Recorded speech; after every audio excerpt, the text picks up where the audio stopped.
ఇక్కడ 4 మోటివేషనల్ కథలు ఉన్నాయి.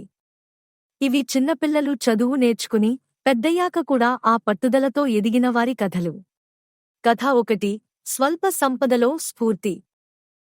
రాముడు ఒక చిన్న గ్రామంలో జన్మించాడు. తల్లిదండ్రులు చాలా ధనవంతులు కాకపోయినా రాముడు విద్యను ప్రాధాన్యతగా భావించేవాడు.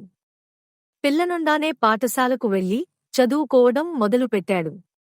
తరగతిలో ముందు స్థానం సాధిస్తూ పాఠ్య పుస్తకాలలో నైపుణ్యాన్ని మెరుగుపరుచుకున్నాడు. పెద్దయ్యాక అతను స్కాలర్షిప్ పొంది ప్రముఖ విశ్వవిద్యాలయంలో చేరి విజ్ఞాన రంగంలో మంచి స్థానం పొందాడు. అతని కథ మనకు ఆత్మవిశ్వాసం మరియు పట్టుదలతో ఏదైనా సాధ్యమవుతుందని స్పష్టంగా తెలియజేస్తుంది. కథ 2. సాహసం, పట్టుదల, విజయం.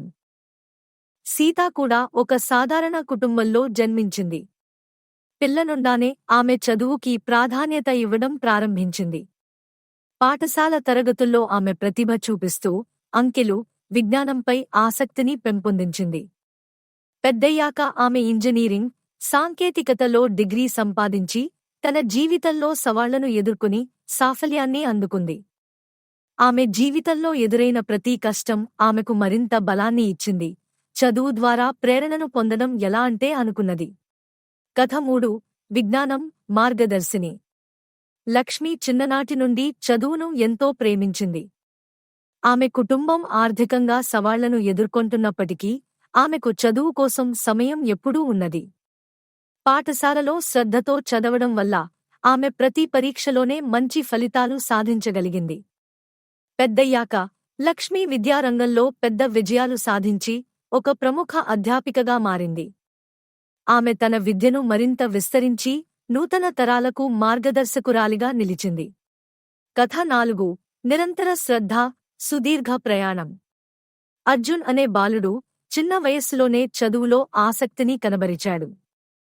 కుటుంబ పరిస్థితులు అతనిని నిలిపేయలేదు. ఎప్పుడూ నేర్చుకోవాలనే అభిరుచి అతనిలో పెరిగింది.